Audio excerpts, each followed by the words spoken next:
Now, there's nothing to indicate any sort of inexperience on the part of this lawyer. In fact, he's kind of handled this in a normal way. He filed a defense motion 2 days ago. Now, at that point, he had not seen the full trial record.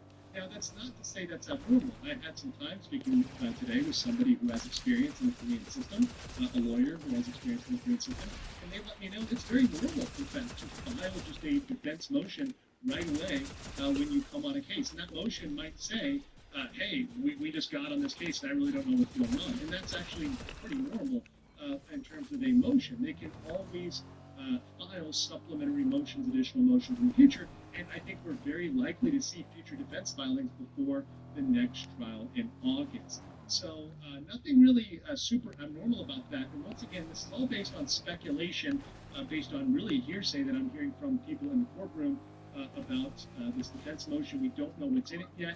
Of course, I'm just a simple country lawyer, a simple Florida lawyer, observing a foreign system from Thailand, right? So I'm observing Korea from Thailand. I'm not a Korean lawyer. I'm not in the Korean system, but it just seems very interesting about that motion. So we're going to see where that's going. And we're going to see if there's any additional filings. Nothing hugely abnormal, but it's just very interesting to see if perhaps in a future filing they do try to go back and they do try to change that low dead will charge and do try to fight that. I don't think there's a good defense for that. I think it's an open and shut case, but we're going to see about that. We also had some impressions of the judge. This is new information that I got from the Somali conviction team, and they let me know what they thought about the judge. And apparently, based on observations by them, of course, that's Dr. Ulrich and others. You guys have seen Dr. Ulrich on my interviews, and several others in the Somali conviction team. So this is, of course, their speculation based on their observations. So, you know, you can look at somebody and think one thing, it could be others. So I'm just relaying what they are speculating. But according to them, who were in the courtroom today, the judge seemed in disbelief over the not guilty plea. So he did not seem happy over that. He seemed like he should, that Johnny, he was expecting Johnny just to plead guilty. So seemed a little bit annoyed by that. And it seems like the case before was a very sympathetic case with a disabled defendant, and the judge had a lot of sympathy in that case. So maybe juxtaposed, balanced against Johnny's claims, where Johnny is clearly on video and there's clear evidence he did those things. The judge was not having a good day, perhaps, and in light of what was going on, might have been kind of annoyed. He also seemed annoyed over the unsigned paperwork.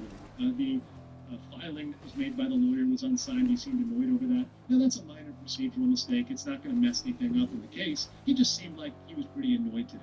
And the observation that the folks in the courtroom said was the judge might be inclined to just do what the prosecutors say. I mean, if he's annoyed, if he's bothered, he might just give whatever sentence the prosecutor lays down without, lessening it or making it worse. Or sorry, lessening it or making it less time in prison or less punishment for Johnny, which is bad for Johnny. So essentially, if the judge just takes the prosecutor's recommendation, at this point, it's not looking good. Now, what happened with the media? This is very interesting. So on today, this is a excerpt, a direct quote from the Korean media that was there today. Somali entered the courtroom wearing a MAGA hat and made a tongue-in-cheek pose with his tongue sticking out. He took off his hat in court as required, put it back on after the trial was over. So the MAGA hat was just for show. He took it off and put it back on. He didn't make a show. He didn't fight. He didn't do any of that bravado stuff. And here's the biggest part. So last time he raised the middle finger and cursed out a female Korean reporter outside the courtroom.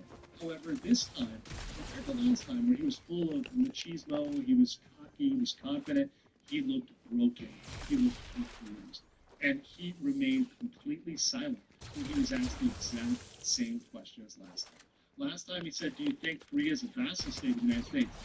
He was asked that question last time. Last time he answered, I love North Korea, hail the CCP, all that good stuff. I love Kim Jong-un, I love CCP, I love North Korea. He answered that when he said, do you think they're a vassal state? This time he didn't answer it. He remained silent. He also remained silent as, how are you paying for your lawyer's fees? So once again, the Korean media is very interested in the fact that Johnny is broke and is interested in that hanky poo, Han Jong-yu, is really funding him. He's really the sugar daddy of Ramsey Khalid Ismail, and they wanted to ask about that there. So these are things that are very important to Korean media. We're going to see how they cover this in the days to come. This is just some preliminary coverage I wanted to bring for you guys. Also, this is a big one. Hank raged outside the courtroom and cursed out bystanders and insulted their mothers. Ramsey warned Hank to stop crashing out.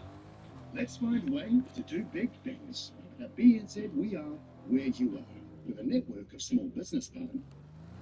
Ramsey and Hank accidentally also walked into the basement. Now, here's the big thing I want to open up and talk about, is that Hank may have opened himself up to criminal action, criminal liability, by cursing out people, by making fun of them, cursing them out. And I'm not going to play any footage because I want to keep this safe for YouTube. YouTube has been very angry about some of the Hank and Johnny language, so I want to keep this PG-13. If you want to see the full footage, you can look at my live, in which I will play the video. But to paraphrase it, he uses the F word, he curses people out and says F your mother, and this and that, and is cursing out people outside the courtroom. In Korea, insult is indeed a criminal act, and because this was outside the courtroom, that could be contempt of court. So anybody who's there in court, whether that's a journalist or a bystander or a foreigner, it doesn't matter. Anyone who's there can go to the police station, go to the Songhai police station in Mappa, and you can turn in a police report against Ramsey, which I think could be taken very seriously. Excuse me, not against Ramsey, against Hank. Now, Hank has previously been very careful about keeping himself out of criminal trouble, but he may have opened himself up here, and this would be a big change in the case to get Hank added on with some criminal action for insult, which once again in Korea is a criminal act. So that may be some good news in prosecuting Hank if someone decides to come forward and do a police report. Also, I want to put out here that the next trial date, there's some updates on this information. In the Western Courthouse, Seoul, South Korea, room 406, August 13th, 4 p.m. Now, we had some updates. So we previously thought there were going to be 4 witnesses, and there may be 4 witnesses, but we're not sure. So if there's only 1 witness, we could see his trial at 4 p.m. go for about 90 minutes. Now, if there's many witnesses, 3, 4, 5, whatever, it's going to go to 4 or 5 hours. So I previously said 4 to 5 hours. We may have as short as 90. As long as 4 to 5, they'll be direct, they'll be cross. And the difference is, will it just be Bong Bong? We are almost 100% certain that Bong Bong will be testifying at the next court case. But if it's just Bong Bong, probably 90 minutes. Probably a short death. However, if the other deepfake victims show up, Daegu and the other Korean streamers, it's something that could go on for 4 or 5 hours. So it's something that could go on pretty long. The other thing which was very interesting, which I want to bring up, and which came up afterwards, was some of Johnny's shenanigans. In case you guys haven't had a chance to check this out, of course, I did a separate video on this, and you can check this out at your leisure. But of course, Johnny was doing some cosplay afterwards. Now, he had said he was going to do this on his court date, that he was going to come dressed like this, but he decided to wear this black hood.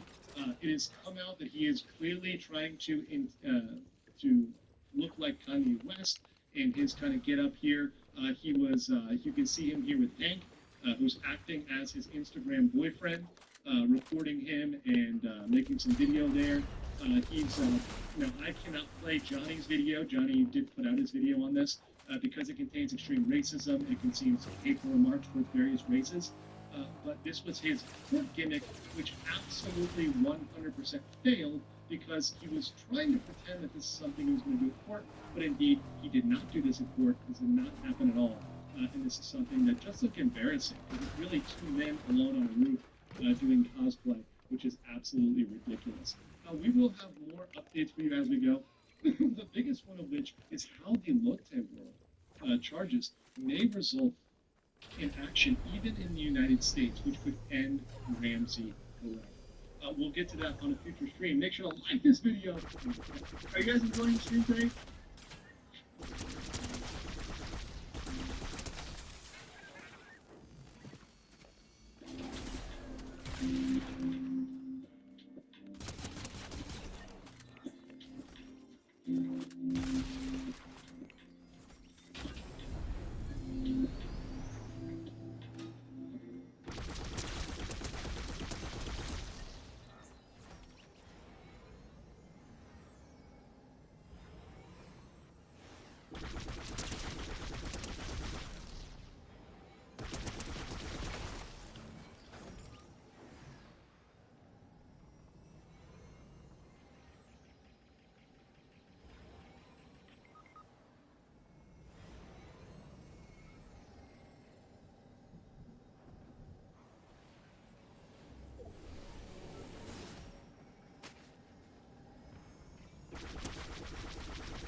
I need some help, guys. I need some help. Oh, shit, two of you are dead. We're fucked.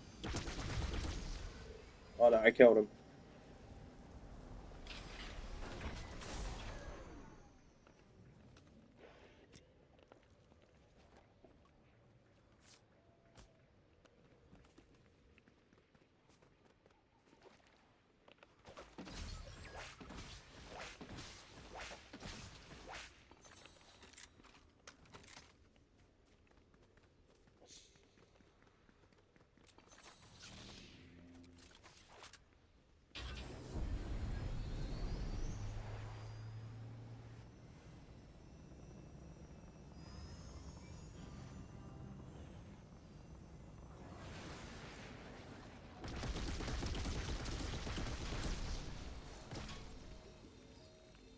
Fly, Epic Games! Fly!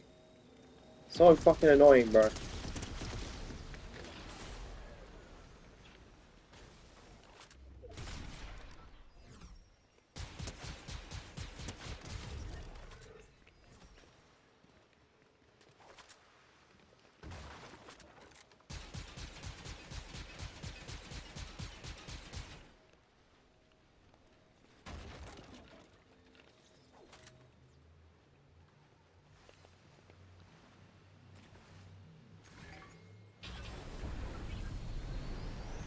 Epic Games, fly!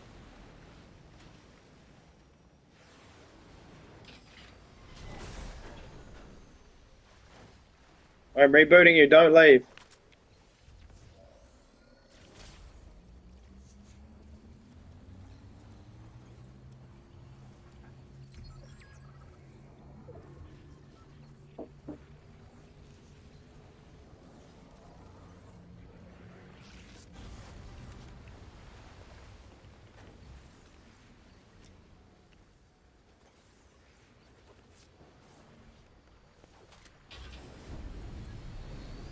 Oh, he's AFK. One of our teammates is AFK.